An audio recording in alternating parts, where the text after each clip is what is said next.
John Chapman, the heroic one-man last stand that was caught on camera. Battle of TAKUR GHAR, Afghanistan 2002. It's March 4th, 2002, just before 5 a.m. in the cold and rugged eastern highlands of Afghanistan. A lone CIA Predator drone flies high overhead, while far below a single U.S. Army helicopter makes a crash landing on the snow-covered terrain next to a small hill. A moment before, when the helicopter was peppered by heavy machine gun and RPG fire, Petty Officer First Class Neil Roberts had slipped and fallen from the back of the helicopter. U.S. Air Force Combat Controller Sergeant John Chapman and 5 members of Navy SEAL Team 6, and he was attached to at the time, quickly exit from the U.S. Army Chinook helicopter. Straight away, they come under heavy enemy fire from all directions, and the group quickly become pinned down. But as it's dark and the enemy has no nighttime fighting equipment, the gunfire is inaccurate. Chapman tries to call up air support, but he's unsuccessful. So he decides to split away from the team and head up a nearby slope through knee and thigh-deep snow towards an enemy bunker. Chapman then quickly establishes communication with an AC-130 gunship, directing it to provide the team with close air support. He also requests and coordinates a helicopter to extract the stranded team, and requests the AC-130 join an unmanned MQ-1 Predator drone already searching for Roberts. Chapman goes first into the enemy bunker, and his team follows him. The bunker contains 2 poorly trained insurgent fighters who are armed with highly effective AK-47 assault rifles. They fire wildly in his direction with little effect, apart from giving away their own position. Next to the bunker, by a large outcrop of rocks, lay the dead body of Navy SEAL Petty Officer First Class Neil Roberts, who had been killed in action a short time before. Earlier that day, Roberts had been taking part in Operation Anaconda, which was an attempt to break the Taliban resistance in the area. His squad had been formed into a reconnaissance team, aided by Sergeant Chapman of the U.S. Air Force as their spotter. The Chinook helicopter they were traveling in was a special ops version, the MH-47E, which had increased fuel capacity and a purpose-built terrain tracking radar. The helicopter was heading late at night towards the strategic mountaintop of TAKUR GHAR, where they were to set up an observation post and monitor Al-Qaeda units in the area.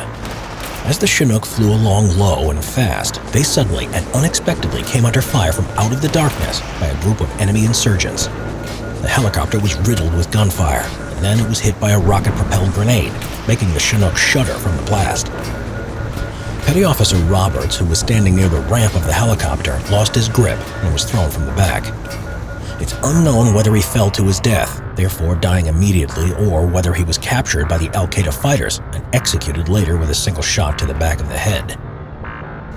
Some of the Chinook's hydraulic lines had been severed in the explosion, and the pilots struggled to keep control. This forced them to move away from the engagement and find a safe spot to land the badly damaged helicopter. The pilots managed to put the Chinook down 4 miles away on a deserted mountaintop. A short time later, Chapman and the remaining SEAL team decided to go back into the danger. Bravely, they all volunteered to go back and retrieve Robert's body. Now, they found themselves in the middle of enemy-held territory.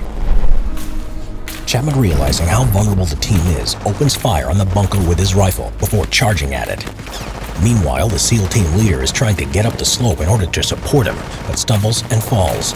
By the time he gets to the bunker, Chapman has already stormed it, killing both insurgents inside at almost point-blank range. It's now less than 2 minutes since Chapman and the SEAL team first landed. Together, Chapman and the team leader engage a second nearby bunker containing a small group of insurgents. Worryingly, one of them is manning a PKM light machine gun, and another is using a rocket-propelled grenade launcher. In the crossfire, an insurgent fighter is killed before Chapman is hit twice in the torso and collapses onto the floor of the bunker, and is thought to be dead by the team leader. The rest of the SEAL team then move up into the boulder area and start to engage the second bunker. The team leader gets out of the bunker and joins up with the rest of the SEAL team. But the situation is quickly deemed as hopeless by the SEALs as more enemy insurgents move up, and the SEAL team quickly realizes that they're in danger of being overrun by a significantly larger force. One of the SEALs stands up to fire his M60 belt-fed light machine gun from the hip, but is almost immediately thrown off the boulder by an enemy grenade blast and is hurled 10 feet to the ground below. The position is untenable. The soldier is badly wounded, and the decision is finally made to retreat. It's presumed wrongly at this stage that Chapman is dead, but in fact, he's unconscious in the nearby bunker. It would later be known that Chapman had in fact been mortally wounded and was dying from his wounds. The SEAL team slides down a steep, snow-covered embankment, and a short time later an AC-130 gunship arrives overhead and starts firing its 105mm howitzer, ruthlessly bombarding the hilltop. This allows the SEALs to get off the hill and to a nearby clearing, ready for an emergency extraction. During this time, Chapman is experiencing this destructive aerial fire from his position. After the AC-130 breaks off from its attack, at around 5:20 a.m., radio messages can be heard from Chapman, who is alive and has regained consciousness. He updates the command that he's under attack by around 24 insurgents and bravely starts to engage them. Despite attempts to talk to him, Chapman does not respond. He continues fighting for the next 40 minutes, by which time the sun has risen and it's now daytime. He had sustained further gunshot wounds, as well as injury from grenade shrapnel.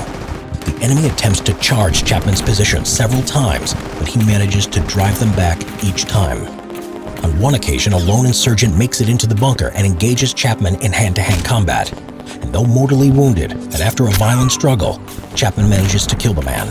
It's 6:13 a.m., and Chapman is nearly out of ammunition.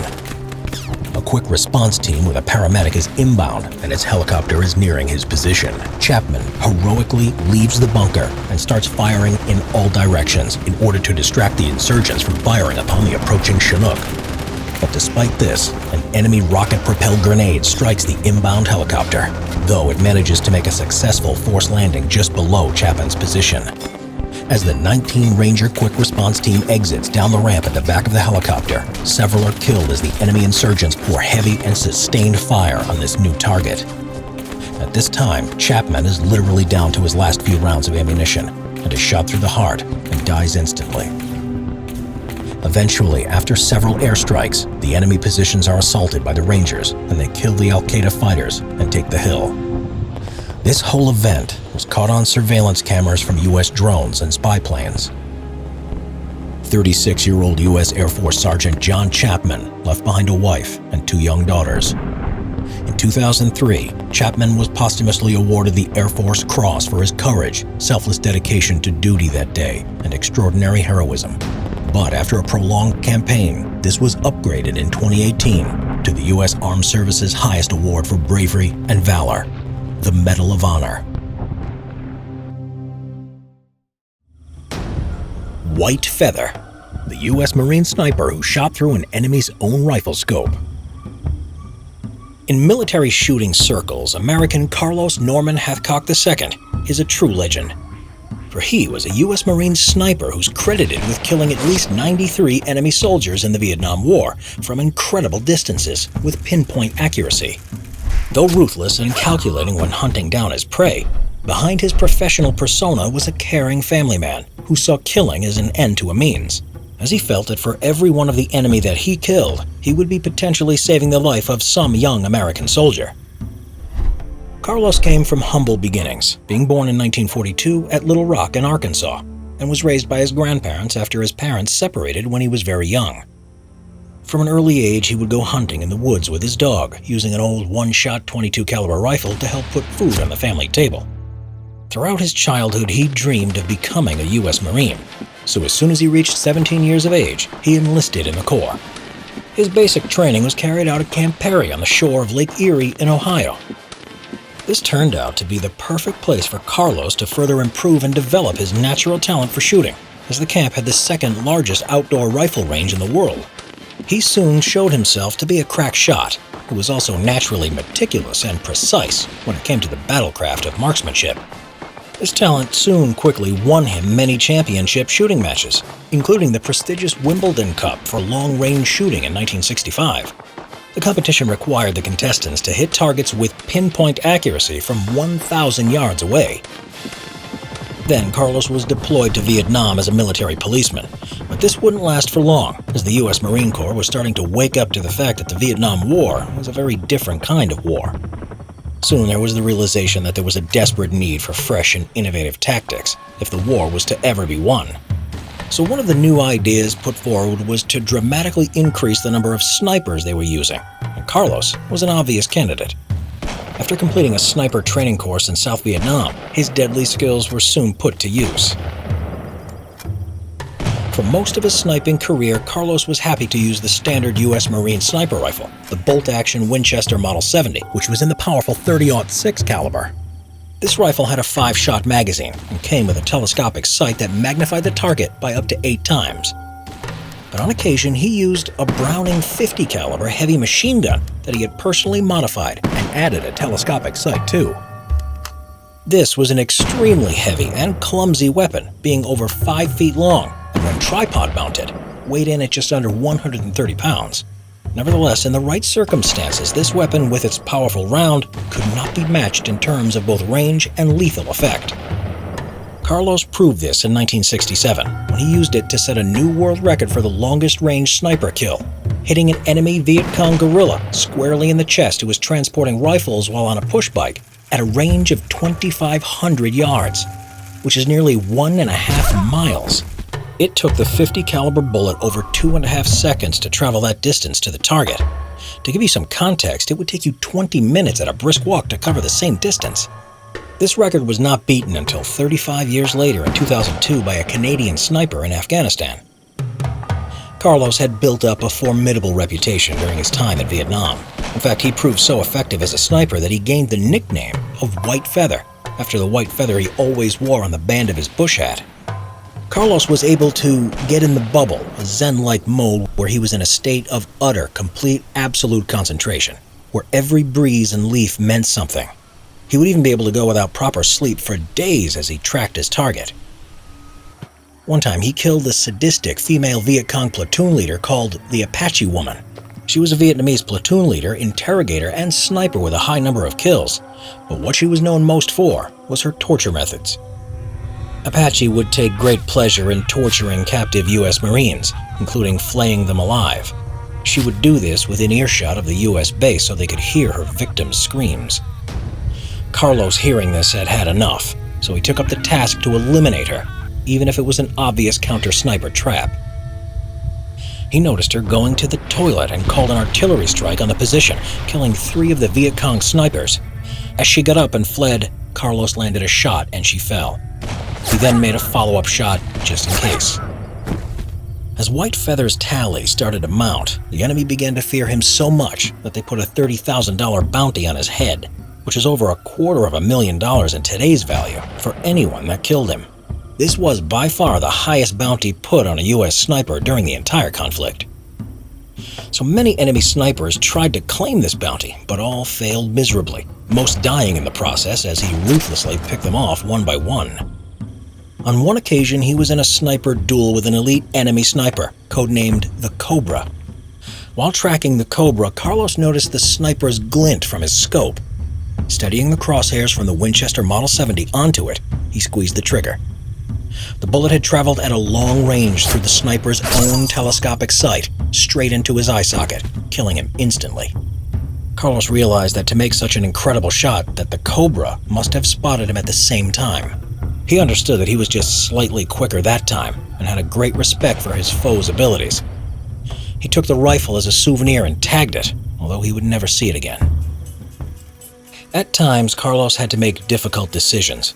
One of his shots, 1,500 yards away from a hilltop, was on a 12-year-old Viet Cong guerrilla who was transporting weapons and ammunition on a bicycle to an enemy patrol.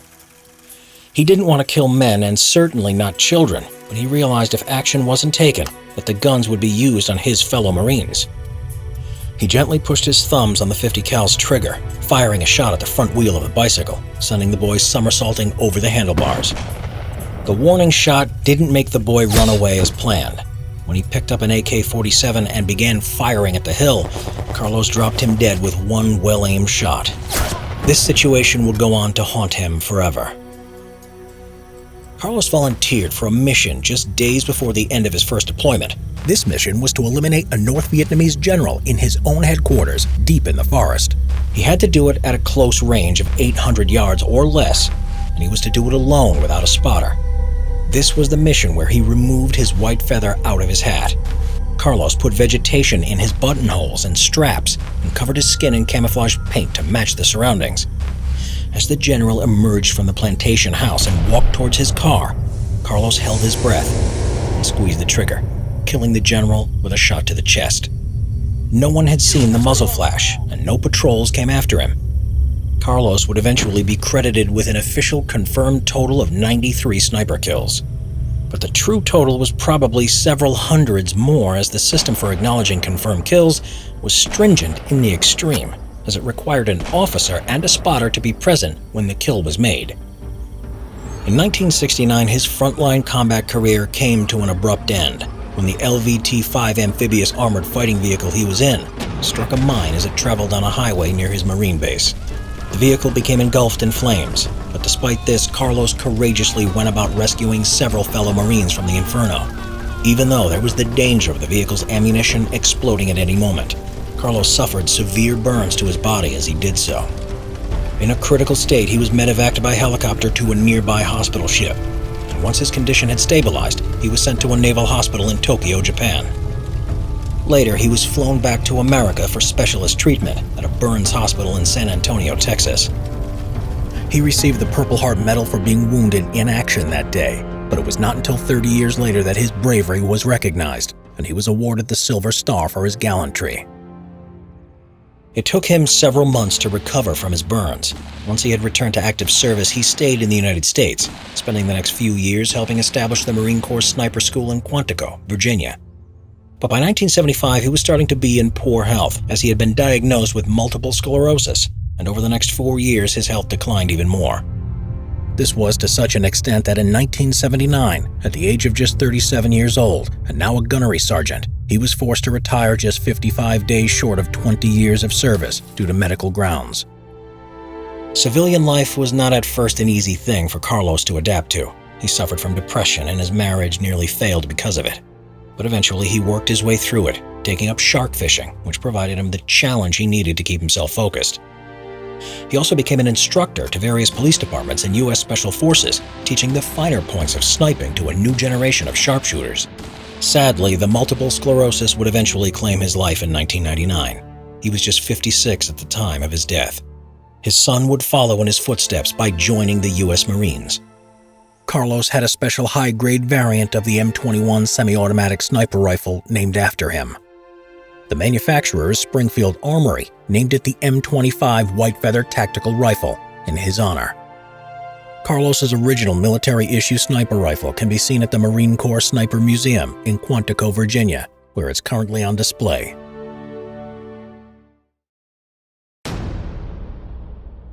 The dentist who fought an entire Banzai charge single-handedly. 1944, World War II.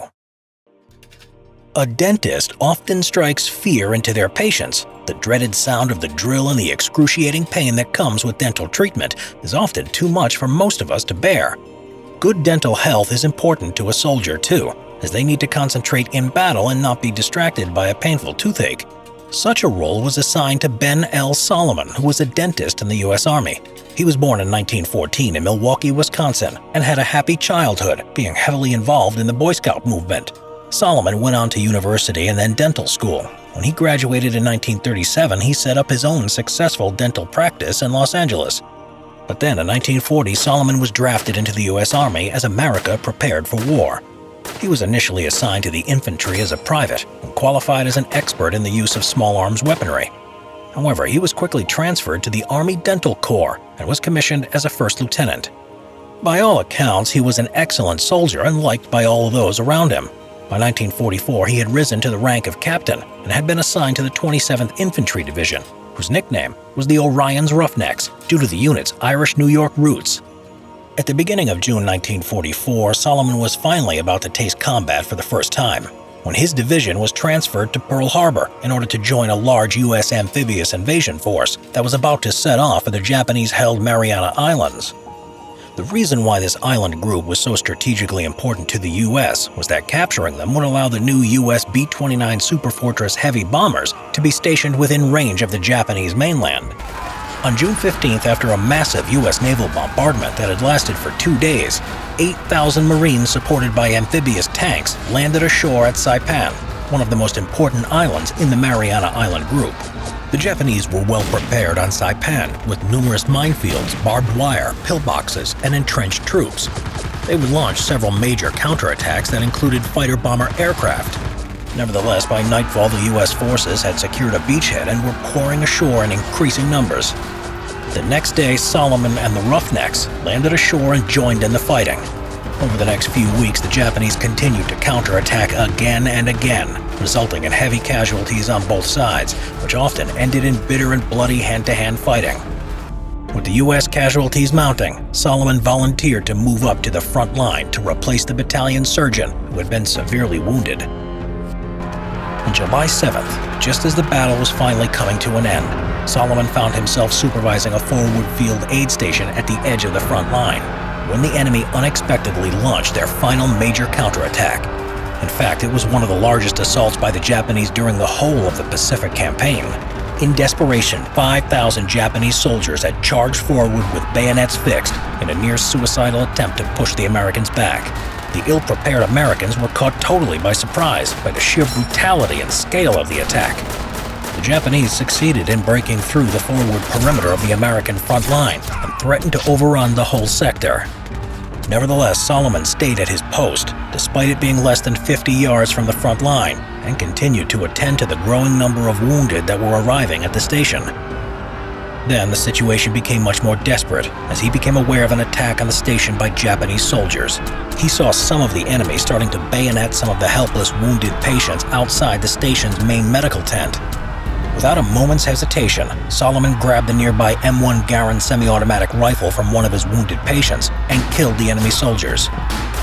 Then he returned inside of the main tent to try to continue his job of saving the lives of the patients. But moments later, 2 other Japanese soldiers stormed into the tent itself. Solomon reacted quickly and shot them both dead, only to realize 4 more enemies were crawling into the tent from the sides. Fearing for his patients' lives and without a thought for his own safety, he rushed forward, attacking the group of enemy soldiers. He kicked a knife out of the hand of the first enemy soldier, then shot him dead. He then turned and shot the second soldier, who collapsed mortally wounded onto the floor. Then Solomon, using his own bayonet, killed the third one.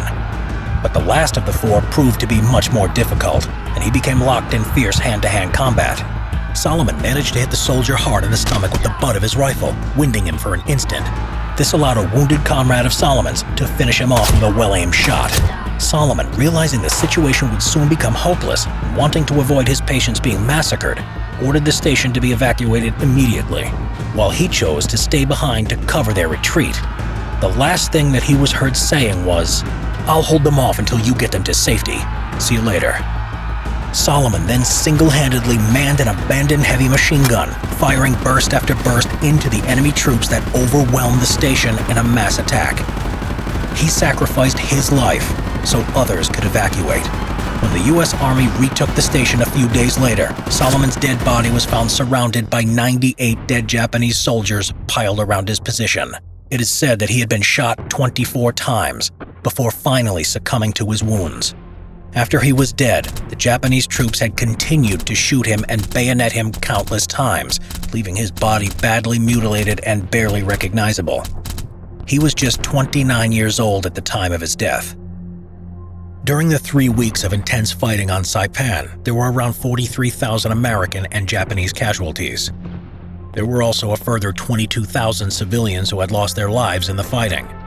So distraught was the enemy at losing the battle that thousands of Japanese soldiers and civilians committed suicide rather than face the shame of surrendering. Solomon was not truly recognized for his selfless heroism and sacrifice until 2002, nearly 60 years after his death, when he was finally awarded America's highest military honor, the Medal of Honor. The reason why it had taken so long for Solomon's bravery to be fully recognized was that the Geneva Convention that governs how wars can be fought stated that military medical personnel cannot use weapons in battle. But the U.S. authorities had misinterpreted this rule as it was meant to apply only in offensive situations, whereas in Solomon's case, he was clearly using it to defend himself and protect his men. What was the most decorated U.S. combat unit in World War II? During World War II, the United States Army fought bravely on theaters across the entire world. For the gallantry shown in defeating the Axis powers, American soldiers received at least 1 million Purple Hearts. There was one unit, however, that stands out as the most decorated during World War II. It was the 442nd Infantry Regiment, with more than 15,000 awards and decorations. What's curious about this unit is that it consisted entirely of American volunteers of Japanese origin. Almost all Japanese Americans who fought in the U.S. Army during World War II were the so-called Nisei, or the second generation. They were the children of Japanese-born immigrants in the United States. Most of them lived on the American West Coast and Hawaiian Islands. When America entered the war at the end of 1941 after the Japanese attack on Pearl Harbor, West Coast Nisei and their families were forcibly interned by the proclamation of the notorious Executive Order 9066. Under this order, American residents with foreign enemy ancestry could be placed under surveillance, detained, and even relocated by military fiat. Almost 120,000 Americans of Japanese origins were put in 10 relocation centers, since the government categorized them as potential enemies, afraid of sabotage and spying. The situation was completely different in Hawaii, where there was no internment of Japanese Americans except important leaders. This was because Japanese Americans made up more than 1/3 of the entire archipelago population. However, martial law was introduced in the Hawaiian Islands. The Kibe were singled out for particularly harsh treatment. These were Japanese American citizens born in the United States who spent time for education or other purposes in Japan and then returned to live in Hawaii. Japanese Americans in Hawaii were allowed to remain in service of the Hawaii National Guard. However, members of the Hawaii National Guard were temporarily disarmed, and local ROTC students and cadets were dismissed from service. These former students and cadets formed a civilian aid group, the Varsity Victory Volunteers, or VVV, which provided the physical labor needed for the massive construction of U.S. military bases in the Pacific. It was from these men that the Hawaiian Provisional Battalion was formed. The Hawaiian Provisional Battalion was also formed from Japanese Americans from the Hawaii National Guard. This unit was a forerunner of the famous 1 Puka Puka, the 100th Infantry Battalion. In early 1943, in spite of strong opposition, the government decided to call Japanese Americans to colors and to form a special combat team. By making such a decision, the government wanted to show that all citizens were equal in their rights and duties, and that Japanese Americans were as loyal as any other American. As well as this, inclusion of Japanese Americans in service was a counter-propaganda maneuver against the Imperial Japanese claims that America was fighting a race war in the Far East. Even though it was initially planned to have a higher engagement of volunteers from mainland citizens, their patriotic enthusiasm was hindered by the internment policy. The number of potential volunteers, therefore, was much higher in Hawaii. The initial plan to engage 3,000 volunteers from the mainland and 1,500 from Hawaii ultimately resulted with 10,000 volunteers from Hawaii and 1,182 from the mainland. As devised by the government, these men would only fight in the European theater of war. It seemed that the loyalty of the Nisei soldiers was not as indisputable as the government claimed. The order forming the 442nd Regimental Combat Team, issued on January 22, 1943, defined that all soldiers must be American citizens of Japanese ancestry residing in the United States since birth. Field-grade officers, on the other hand, were to be white American citizens. Other officer types were allowed to be of Japanese origin. The 442nd Regimental Combat Group was activated in Camp Shelby, Mississippi on February 1, 1943. The first commanding officer of the group was Lieutenant Colonel Charles W. Pence. The 442nd went through basic training at Camp Shelby, the same camp where the 100th Infantry Battalion was deployed. These two units spent some time in the camp together until August 1943, when the 100th was deployed to Italy. The 442nd continued its training until the end of the year. After that, group units were sent to field maneuvers, where they showed excellent performance. During all that time, the 442nd was sending replacements to the 100th from their own 1st Battalion. When the time came for the 442nd to leave Europe, the 1st Battalion was almost completely depleted. On April 22nd, the 442nd Regimental Combat Group left Camp Shelby and went to Hampton Roads port of embarkation. The strength of the group was reduced by the depleted 1st Battalion, whose staff remained in Camp Shelby to train replacements. The 442nd arrived at the port of Naples on May 28, 1944. They were immediately attached to the 34th Division, while the 100th 1 Puka Puka was put under their command to replace the missing 1st Battalion. On August 10, 1944, the 100th was officially attached as a battalion to the 442nd Regimental Combat Group. They were to replace the missing 1st Battalion, but were allowed to retain their designation because of their previous combat history and the respect they had gained. By the time of the arrival of the 442nd, the 100th already built a respectable reputation. After their arrival to Italy in September 1943, they had been engaged in numerous battles. Their most famous engagement was in the Battle of Monte Cassino, where they earned the nickname of the Purple Heart Battalion. The bravery they showed on the slopes of Monte Cassino was dearly paid. Out of an initial 1,300 men, the 100th was reduced after Monte Cassino to just 521 soldiers. For their bravery in Monte Cassino, the unit was awarded the Distinguished Unit Citation, later known as the Presidential Unit Citation. The first combat engagement for the 442nd and 100th took place on June 26, 1944, in the town of Belvedere, Italy. In their very first engagement, soldiers of the 442nd showed that they were to be a mighty force to contend with. In a coordinated attack, the 100th, 2nd, and 3rd Battalion attacked the well-defended town and managed to break the heavy German resistance, destroying the entire battalion there. In the next period, the unit continued the advance along the western coast of the Italian peninsula, all the way to the city of Livorno. On the hills above the city, the Germans made their last stand and defended this important point.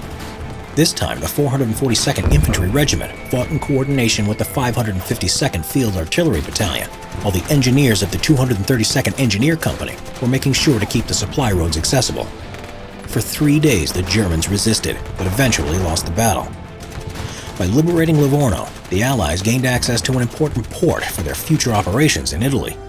After Livorno, the 442nd Combat Group went to the rear for a deserved rest. Their Italian tour of duty finished in September 1944 as they secured the Arno River as part of the drive against the Gothic Line. At the end of September, the entire combat group was moved to the Naples region, where on the 26th of September, they boarded Coast Guard transports and sailed to France. In Italy, men of the 442nd showed that they were right to be called to arms, but it was in France that they showed what they were truly made of. The entire combat team disembarked near Marseille and immediately went north to the front of the 7th Army near Epinal. After playing a significant role in the battle for Bruyères, the 442nd was relieved and went to Belmont for rest, which wouldn't last long. On October 27th, the entire combat team was called to the front line to relieve pressure on the 1st Battalion of the 141st Infantry Regiment, 36th Infantry, Texas Division. The 1st Battalion was assaulting enemy positions along the heavily wooded ridge only to find itself cut off. In the history of World War II, this unit was known as the Lost Texas Battalion. The 442nd rushed the same day to the ridge and launched an attack against the well-fortified enemy. The progress was very slow this day, mainly because the narrow terrain and thick forest allowed little maneuver. On top of that, they had to fight off the German counterattack, supported by a Mark IV tank and an armored car. The following day was not much different. The Germans were showing fierce resistance. Their artillery and mortar fire was pouring shell fire from above constantly. With shells exploding high in the trees, the 442nd were exposed to tree bursts from which they couldn't find protection. It was only during the night that the soldiers of the 442nd could take rest from the enemy fire, if it wasn't for the rain and very low temperatures that kept them awake. On October 29th, the 442nd continued their attack on the enemy. A platoon of tanks arrived as support. However, whatever approach they made, they were repelled by the Germans. At the moment when defeating the enemy seemed impossible, the word came that the Lost Battalion was in a desperate situation. If they were to be saved, someone had to do it immediately. At that point, Nisei soldiers of the 442nd decided to follow their motto, go for broke, waging everything on one roll of the dice. I and K companies of the 3rd Battalion fixed their bayonets and charged the impenetrable enemy positions, screaming Banzai! Completely surprised by this daring and bold move, the Germans started to flee their positions. A 2-day job was done by 2 Nisei companies in just 2 hours. The attack was followed by a maneuver of the 2nd Battalion, who managed to strike the Germans from their left flank. The 30th, 3rd, and 100th continued their advance, and by the afternoon managed to establish a connection with the Lost Battalion. Even though the Texans were saved, the battle for the ridge continued. When the 442nd was relieved on November 8th, they had been severely depleted. The average company strength was now only 35 men. The rest of the French campaign went on until March 1945, when the 442nd held positions in the Maritime Alps. It was a relatively quiet region on the French-Italian border near the Mediterranean Sea. There was action, but it was far from what the 442nd had suffered in earlier campaigns. On March 16th, French troops replaced the 442nd, who now left for Marseille to board the ships on their way back to Italy. The 552nd Field Artillery Battalion, however, was detached as they were sent back to help other units, including the 7th Army. They would go on to be one of the units to liberate the Dachau camp. Now, battle-hardened, the 442nd Regimental Combat Group arrived in early April in Italy and moved inland. They were back in Pisa, which they liberated 8 months earlier. Their task was to attack the right flank of the German defense in the Po River Valley in order to ease the forthcoming offensive of the 5th Army. They would fight alongside the 92nd Infantry Division, the only segregated African-American active combat unit of the U.S. Army in Europe. As well as this were British and French colonial troops and the Brazilian Expeditionary Force, which also had Japanese soldiers in its ranks. In their distinctive manner, soldiers of the 442nd gave a significant contribution in clearing the Tuscan-Emilian Apennines region between La Spezia and Genoa. The German enemy were still resisting fiercely, but it was clear that their ultimate defeat was just a matter of days away. The old Italian city of Genoa fell on April 28th. From there, the Allies had an open road to Turin and Milan. On May 2nd, the last German units in Italy surrendered, and the war was over for the 442nd. When speaking of the 442nd Regimental Combat Group, their records also include operations of the 100th Battalion before it was attached to the 442nd. During the 20 months from September 1943 until May 1945, around 18,000 soldiers served in the unit. They were awarded with more than 15,000 awards and decorations, including 21 Medals of Honor, 29 Distinguished Service Crosses, 1 Distinguished Service Medal, 588 Silver Star Medals, 22 Legion of Merit Medals, 15 Soldiers Medals, 5,200 Bronze Star Medals, 9,486 Purple Hearts, 36 Army Commendation Medals, 87 Division Commendations, 7 Presidential Unit Citations, 2 Meritorious Service Unit Commendations, and a Congressional Gold Medal awarded on November 2, 2011. This made the 442nd Regimental Combat Unit the most decorated of all U.S. Army units in World War II. Taking a mortar to the leg, this Marine kept fighting. John P. Bobo. 1967, the Vietnam War. John Bobo was not someone who was content with sitting at home, waiting to be drafted. He desired to serve his country without being asked. Born on February 14, 1943, in Niagara Falls, New York, John was an exemplary young man. And it would be his unflinching resolve that made him stand out and ultimately made him a hero.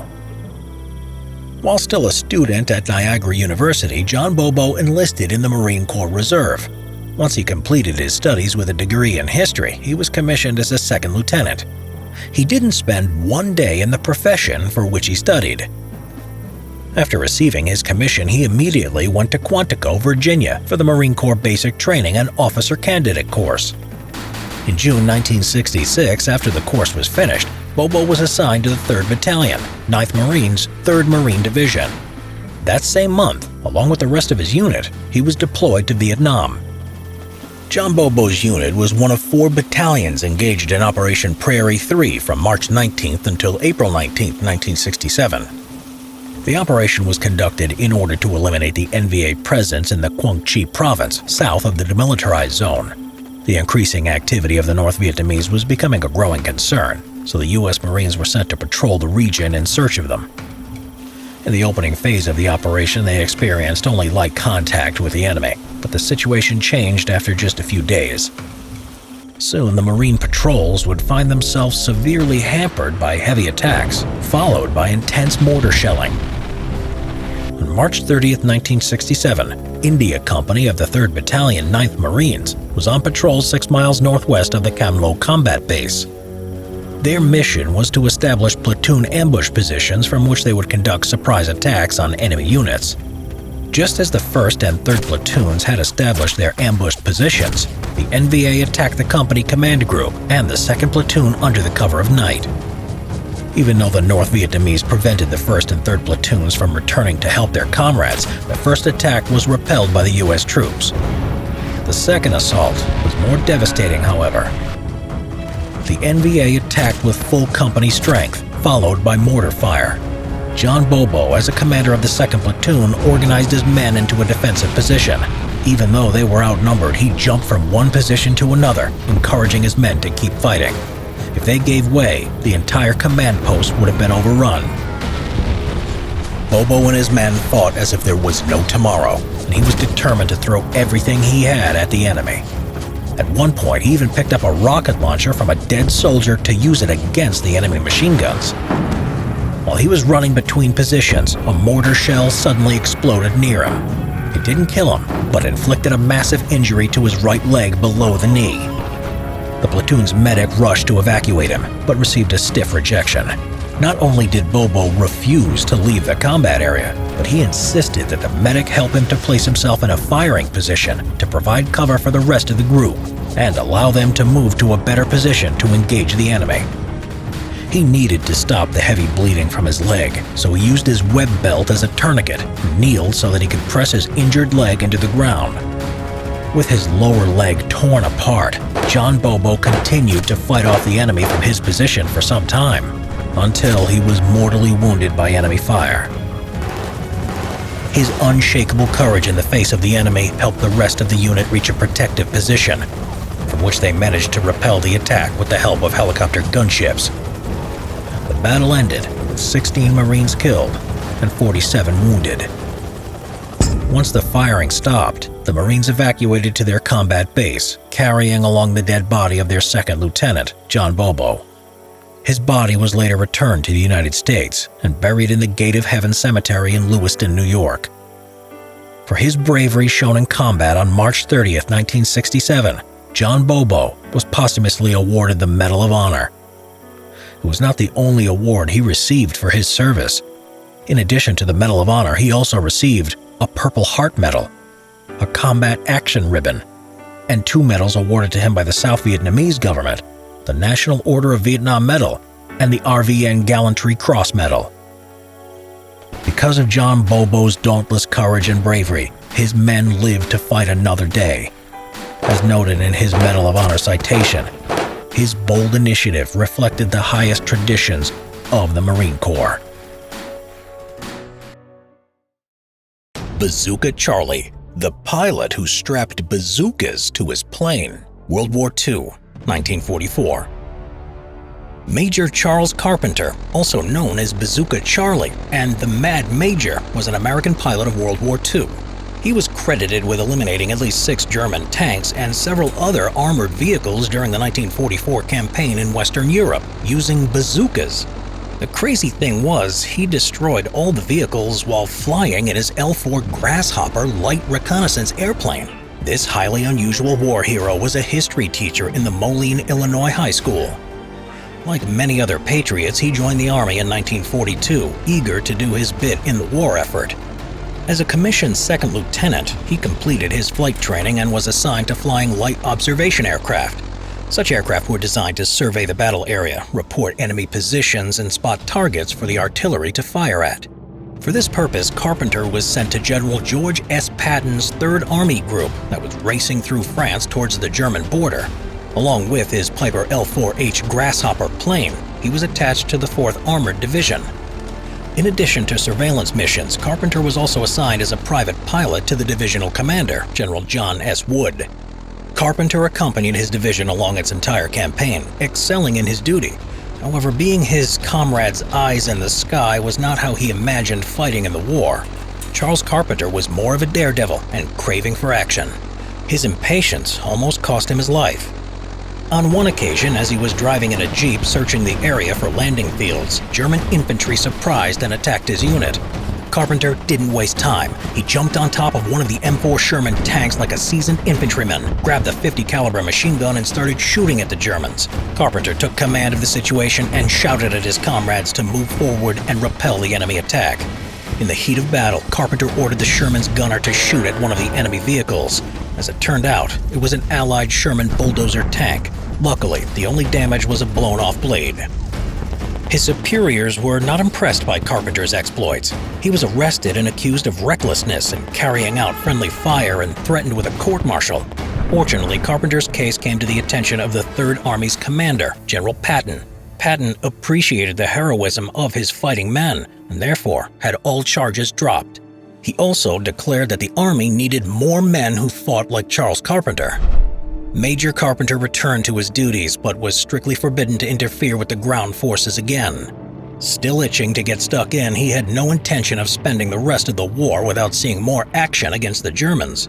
At one point, he heard that other pilots were mounting bazookas onto their light aircraft to attack and strafe enemy tanks on the ground, so he did the same. With the approval of the divisional headquarters, Carpenter took two M1A1 bazookas and mounted them onto the wings of his small L4H Grasshopper. The number quickly increased to 6 bazookas, 3 on each wing. Each bazooka was wired back to the pilot's cockpit from where Carpenter fired them by flipping switches on a console. Later, the M1A1 launchers were replaced with more powerful M9s. Carpenter named his plane Rosie the Rocketer, in tribute to Rosie the Riveter, the symbol of women working in factories back in the States.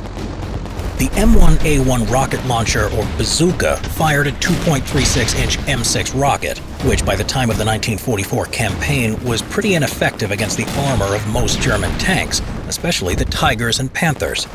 Major Carpenter, however, had an advantage of firing his M6 rockets from above, aiming for the top of the turret, which had significantly lighter protection. Carpenter's tactic was to dive his aircraft directly at the enemy tanks and fire his bazookas from a height of 300 feet or 100 meters. He would then pull up his plane trying to escape the enemy's return fire as quickly as possible. The tactics proved to be very effective as he managed to destroy several armored vehicles. As General Wood's private pilot, Carpenter had a lot of spare time. He used it for the search and destroy missions that earned him the nickname Bazooka Charlie.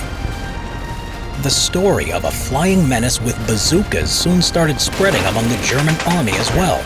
When a light plane with bazookas attached was spotted, the Germans would open fire with everything they had. The problem with aircraft such as the L4H Grasshopper was that they were very slow and as a result posed an easy target to enemy fire. Each mission therefore carried a lot of risks for Carpenter. Many other pilots considered his actions to be almost suicidal and called him the Mad Major. Mad or not, Major Charles Carpenter did his best to help win the war. He carried out his most notable mission on September 20th, 1944, during the Battle of Aricourt, part of the Lorraine campaign. A sudden attack by German panzer units got the support units of the 4th Armored Division pinned down and in danger of being completely overrun. Because of the dense fog, they were denied air support. Still, Bazooka Charlie went to the rescue. When the fog cleared, he located the German panzers and attacked them with his bazookas. After firing all 6 of his rocket launchers, he returned to base to refuel and reload them and made another attack. He flew 3 combat sorties that day, firing 16 rockets against German vehicles. The result was that several armored vehicles and 2 Panther tanks were knocked out. The German panzers withdrew and the U.S. Armored Support Unit was relieved. Carpenter's heroism was endless. On another occasion, he destroyed an entire German column, but instead of returning to base, he landed his plane to inspect the damage that he had caused. As he approached the smoking remains of the column, he grabbed a rifle from a dead German and took 6 enemy soldiers prisoner. In recognition of his gallantry, Major Charles Carpenter was promoted to Lieutenant Colonel and awarded the Bronze Star, the Air Medal with Oak Leaf Cluster, and the Silver Star with Oak Leaf Cluster. Unfortunately, in early 1945, Charles Carpenter was diagnosed with Hodgkin's disease and sent home. Doctors told him he would not live for more than 2 years. Carpenter returned home to his old job of teaching history. Being the fighter he was, he would live on for another 21 years. Undisputedly, Charles Carpenter was one of the most unusual and bravest warriors of World War II.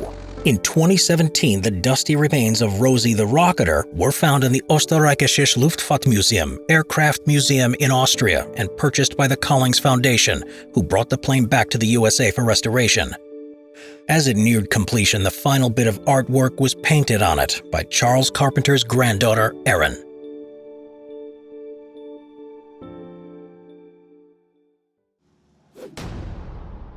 Hiromichi Shinohara, the deadly warrior of the skies.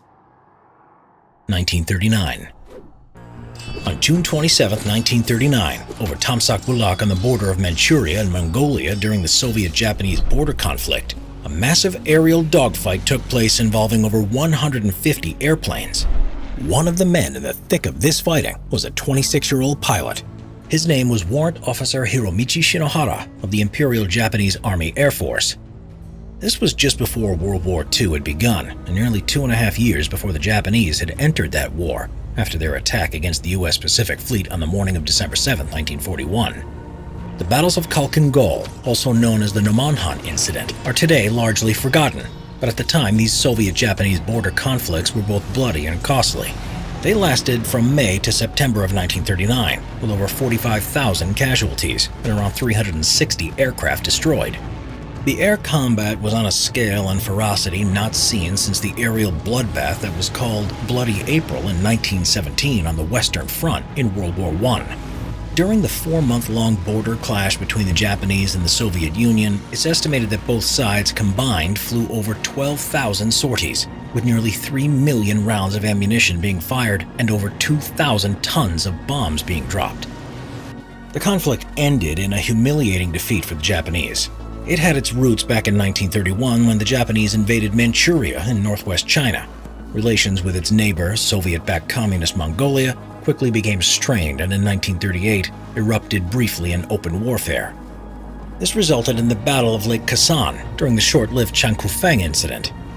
Though a diplomatic solution was quickly found and hostilities ceased between the two sides, a dispute where the Manchurian-Mongolian border actually was still persisted. On May 11, 1939, a detachment of Mongolian cavalry wandered over the border to find land to graze their horses on. This caused the Manchurians to send a large cavalry detachment who chased off the intruders. Nevertheless, things quickly escalated over the next few weeks, and the skirmishes between the two sides became more and more intense. By June, what had been a minor border dispute had become a full-scale, high-tech conflict involving a large number of planes and tanks, including the giant obsolete Soviet Tupolev TB-3 heavy bomber and the very latest Japanese Mitsubishi K-21 Sally high-speed bomber. Towards the end of that month, the Japanese launched a full-scale assault on the Soviet and Mongolian positions in an attempt to bring the conflict to a quick conclusion. This attack would ultimately fail, despite the Japanese offensive being heavily supported by large numbers of their bomber and fighter aircraft. It was, in fact, the first time air power had been used on such a large scale to support an advancing army. It also resulted in some of the largest air battles since World War I. So, the giant air battle over Tamsak Bulak on June 27th was a pivotal moment in the Japanese offensive. Warrant Officer Shinohara had just started flying combat sorties for the first time and was with the 11th Squadron of the Japanese Imperial Army Air Force. They had just been redeployed to the newly built airfield at Saenjo, which was located in western Manchuria, east of the border with Mongolia. The base was highly important as it was the nearest Japanese airfield to the front line. Shinohara was a career pilot who was the son of a peasant farmer. He had risen through the ranks of the Army Air Force after transferring from the cavalry back in 1932 at the age of 19.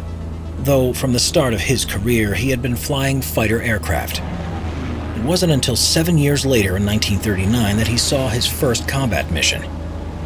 By the time the Soviet-Japanese border conflict had started, he was flying the modern Japanese monoplane, the Nakajima Ki-27 Nate, which was the forerunner of the legendary Mitsubishi Zero.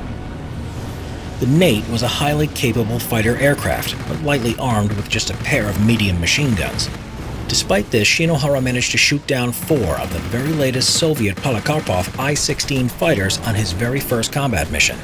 This was an incredible accomplishment, as the Soviet Polikarpov I-16, nicknamed the Donkey, was a tough opponent, with abilities that easily matched that of the Japanese Nate. Shinohara's dogfighting technique quickly became apparent and was compared to that of a lone wolf when hunting an enemy. He very much liked flying alone, patiently stalking his prey from above until he found the right moment to pounce. So the next day he added a further 6 enemy aircraft to his tally by using the classic Japanese tactic of swooping down at high speeds on the enemy and then turning sharply, firing as he did so. Using this tactic, he shot down 5 antiquated Polikarpov I-15 biplane fighters and a Polikarpov RZ Soviet light bomber that day. There was a rumor at the time that as one of the escaping I-15 pilots was parachuting to Earth from his damaged aircraft, Shinohara's wingtip clipped the man's chute, causing it to tear and fall apart. This caused the man to fall several thousand feet to his death. It's not known if Shinohara did this deliberately or by accident, but his record was otherwise spotless.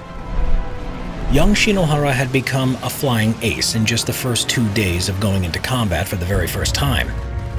He continued to score more aerial victories over the Soviets in the coming weeks. Then, on June 27th, he shot down 11 enemy aircraft in just 1 day, a feat only surpassed by a handful of other pilots who were all Luftwaffe aces during World War II. In July, he showed great courage when he landed his aircraft on the battlefield in an attempt to rescue a downed fellow pilot. But unfortunately, his aircraft was damaged in the landing, so he and the other pilot had to be rescued while under fire from advancing Soviet tanks. By August 27, 1939, he had amassed an amazing 55 victories. In the afternoon, he was escorting a bomber formation over Mohorehi Lake on its way to attack a Mongolian stronghold. Shinohara flew ahead of the bombers to act as the lead aircraft, and shortly afterwards he was attacked by a large pack of Polikarpov I-16 fighters. Shinohara, though hopelessly outnumbered, managed to shoot down 3 of the attackers before his plane was hit, sending it spiraling downwards in flames, killing him as it crashed into Lake Mohorehi. He had just celebrated his 26th birthday a few weeks before.